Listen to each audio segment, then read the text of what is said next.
তানকে দেখলাম কনুর এবং আতুর বা ফিটির হয়ে জায়গা তান খালুন নাই।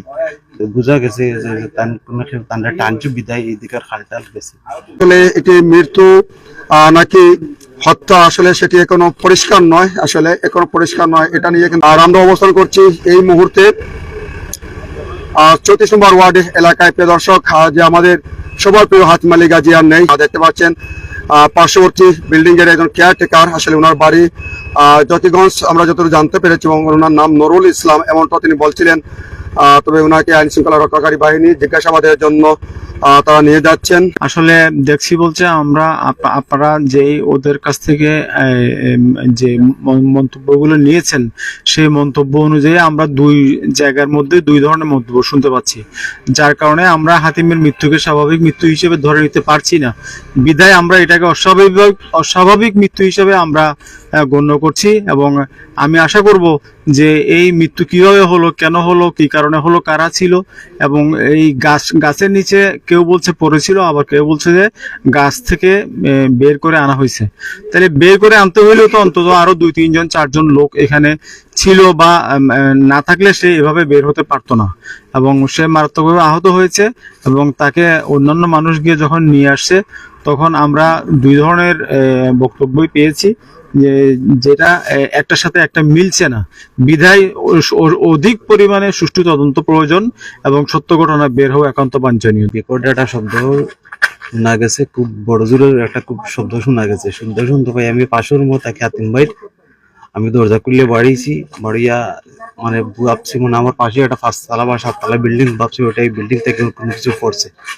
পরে দেখি না ঠিকঠাক আছে, ওরা আমি দরজা লাগিয়েছি। লাগানির আরো 10-15 মিনিট পরে কিছু আতশবাজির শব্দ শুনতে পাই। আতশবাজির শব্দ শুনে আবার বাড়িছি, কই কি তার অসুবিধা, একটু দেখি না আতশবাজি চলে। ওরা ঘুমাই দিয়েছি। ঘুমানি প্রায় আরো 10-15 মিনিট পরে 2 জন ভদ্রলোক আইয়া আমার গেটের মাঝে খুব জোর সরে ডাকাডাকি শুরু করছেন। ডাকাডাকি করিয়া মনে করে হাতিম ভাইয়ের কোমর ভাঙ্গে গেছে গাছ পড়িয়া। ও সাথে সাথে তার ওয়াইফ এবং তার মেয়ে খুব মানে পাগল প্রায় অবস্থায় বাসা থেকে বাইর হয়েছে। বাসা থেকে বাইরে আমিও সাথে সাথে বাইর হয়েছি। বাইরে 2 ভদ্রলোক এখানে ছিল, তার কাছে আমরা টর্চ লাইট করছি, ওনারা টর্চ লাইট দিচ্ছেন না দেওয়ার পরে আমরা গর্তনের চার্জার লাইট আনছি, মোবাইল আনছি। অন্য পাশে ওই 10 ফিট প্রায় 7 ফিট উঁচা গেট, এই গেটে হাতিম ভাই ওয়াইফ এবং আমি গেটটা ক্রস করিয়া আমরা ওদিকে গেছি। দিকে তাই গাছের সাইডেই মানে উপরে শোয়া ছিল। আমার হাতিম ভাই কইরা, ভাই আপনি আমার একটু তার দৌড়কা আমার আমরা সেট পাইয়ান। আমি ধরলাম তান বুকের মাঝে চাপালি, আর হাতিম ভাইয়ের ওয়াইফে তান কমরার দিকে দৌড়ছেন, এবং তার মেয়েও আসলা। মেয়েও দৌড়িয়ে আমরা কষ্ট করিয়া সাইডে আর একটা ওয়াল আছে আরো 5 ফিট উঁচা প্রায়, ওয়ালটার মাঝে খুব কষ্ট করে আমরা ওয়ালটার উপরের মধ্যে উঠাইছি। ওঠানি পরে দেখি পাশের এই পাশের বিল্ডিং ওটা কেয়ারটেকার এখানে থাকে। কেয়ারটেকার ওখানে আছে, কেয়ারটেকার এই ওয়ালের অপোজিট সাইড থেকে কেয়ারটেকারটা তানকে এই রাখছে।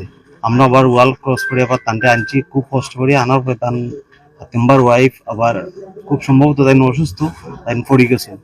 তো পড়ার সাথে সাথে তাই আবার উঠছেন, উঠে আইনা ও কেয়ারটেকার যে রুমও থাকে ও রুমের পিছনে আনিয়ে আমরা খাড়া করছি।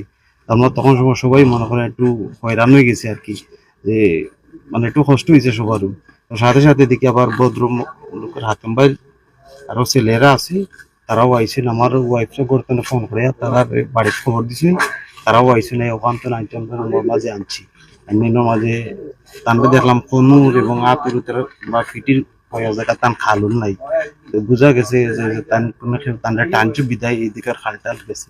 ঘোরানো পরে সাথে সাথে তারা হসপিটাল লইয়া গেছে। যে 2 জন ভদ্রলোক বলছিলেন আপনি, ওরা কারা?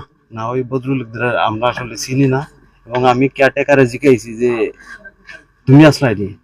ওই আসলাম। তাই আমি বললাম যে ঘটনা কোন সময়? ওই কতক্ষণ আগে। তাই আমি কতক্ষণ আগে, আধা ঘন্টা আগে আমি গাছ পড়ার শব্দ একটা পাইছি, খুব বড় জোরে শব্দ পাইছি। তত সময় ধরে আমরা ডাকলে না কেন, করলে না কেন, ওই নাও মনে হয় তার 2-3 মিনিট আগে আমি তার একটা দমক দিছি। ওই কিতা মাত্র 2-3 মিনিট আগে, আধা ঘন্টা আগে গাছ পড়ার শব্দ পাইছি আমি। তুই ডাকলি তো আমরা ইতাম। না, আমি তো একটা গাছের তলতে না বাল লাগছে দেখে আমি ডাকছি না। আমি তো সিল্লি মারে ডাকলি তো আমরা তো করতে না পারি। যে 2 জন ভদ্রলোক ডাকছিল তারা কারা? না, তারা আমি সঠিক চিনি না। কেয়ারটেকার যে সে কি চেনে? সেটাই বলতে পারে, তারা জিকেলে মনে হয় সে চিনতে পারবে। গাছ চলে আসলেন? জি না, গাছের তোলে না, গাছের সাইডে আসলো। কেয়ারটেকার বলছে গাছের নিচে, আপনি বলছেন গাছের পাশে, বিষয়টি মানে আমরা আমরা গাছের পাশে পাইছি, কারণ আর ওই গাছের নিচে একটা সাপল ছিল, খুব বড় একটা সাপল। এটারে ওনে আমি চেষ্টা করছি বাইর করার, কিন্তু আমার দ্বারা এটা সম্ভব হয়েছে না। আমরা বললাম